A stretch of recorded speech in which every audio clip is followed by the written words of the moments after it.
કરજણના પૂર્વ ધારાસભ્ય સતીશભાઈ પટેલનો 63મો જન્મદિવસ સેવા અને સદભાવનાનો અનોખો સંગમ. કરજણ ચિનોરપોર 147 વિધાનસભાના પૂર્વ ધારાસભ્ય શ્રી સતીશભાઈ પટેલે તાજેતરમાં તેનો 63મો જન્મદિવસ એક અનોખી રીતે ઉજવી સમાજ સેવા અને સદભાવનાનો ઉત્તમ દાખલો પૂરો પાડ્યો છે.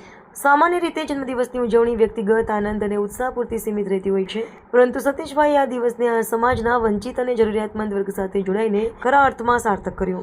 આ શુભ દિવસે સતીશભાઈ પટેલ જલારામનગરમાં આવેલી કુમાર આશ્રમ શાળાની મુલાકાતે ગયા હતા. ત્યાં તેમણે નિર્દોષ બાળકો સાથે સમય વિતાવ્યો હતો, તેમને આશીર્વાદ આપ્યા અને પ્રેમપૂર્વક ભોજન કરાવ્યું. બાળકોના ચહેરા પરની ખુશી અને સંતોષ જોઈને સતીશભાઈએ પણ અપાર આનંદની અનુભૂતિ કરી હશે.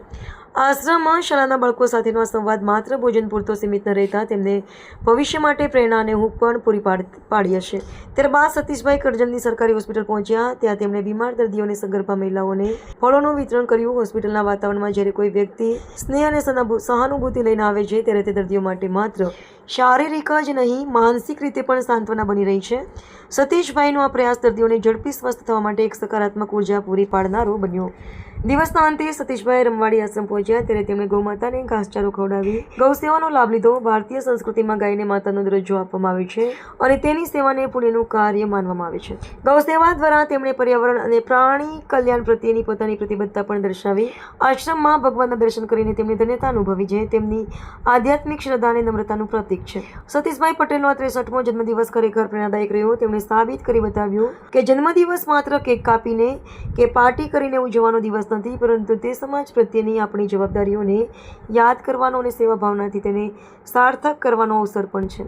તેમની આ ઉજવણી સમાજના અન્ય અગ્રણીઓ અને યુવાનો માટે પણ એક ઉદાહરણ પૂરું પાડે છે કે કેવી રીતે વ્યક્તિગત પ્રસંગોને સામાજિક ઉત્થાન અને કલ્યાણ સાથે જોડી શકાય છે. સતીશભાઈના કાર્યો તેમની દીર્ઘદ્રષ્ટિ, સંવેદનશીલતા અને જનસેવા પ્રત્યેના અતૂટ સમર્પણને ઉજાગર કરે છે. શુભકામનાઓ. Thank you. દર વર્ષની પેટ તમે જે અનાથ બાળકોને જમાડવાનો અને ફૂડ વિતરણનો કાર્યક્રમ કરો છો, શું કહેશો? પહેલેથી જ હું સેવાભાવી વ્યક્તિ તરીકે કોઈ પણ સમાજ, ગરીબ વિસ્તાર હોય એવા બાળકોને એમની જે જરૂરિયાત હોય એવા સમયે હું પણ એમની વચ્ચે ઊભો રહેતો હોઉં છું. આમ તો વર્ષોથી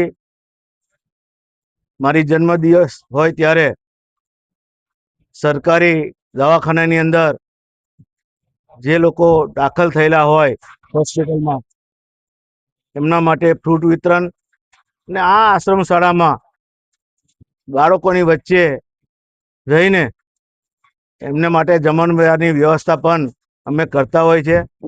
ત્યારબાદ સાંજે આખી વિધાનસભામાંથી તમામ ખેડૂત હોય, સંગઠનના હોય કે ચૂંટેલી પાંખ હોય, આવા તમામ લોકોને ભેગા કરીને અમે કરજણ એપીએમસી ખાતે બધાની વચ્ચે કેક કાપીને અમે એની પણ ઉજવણી કરતા હોય છે. સાથે સાથે અહીંયા ગોદડિયા બાપુએ પણ અમે ભગવાનને દર્શન કરીને ગૌ માતાને ઘાસચારો ખવડાવીને પણ એમની વચ્ચે રહીને અમે ગૌ માતાના પણ આશીર્વાદ લેતા હોય છે. અહીંયા આશ્રમ શાળામાં બાળકોનો આશીર્વાદ લેતા હોય ત્યારે બસ ભગવાનને એક જ પ્રાર્થના કરીએ કે આવું નવું સારું કામ વર્ષો સુધી પ્રજાની વચ્ચે રહીને અમારા હાથે થાય, એ જ પ્રભુને પ્રાર્થના. ભારત માતા કી જય. વંદે માતરમ.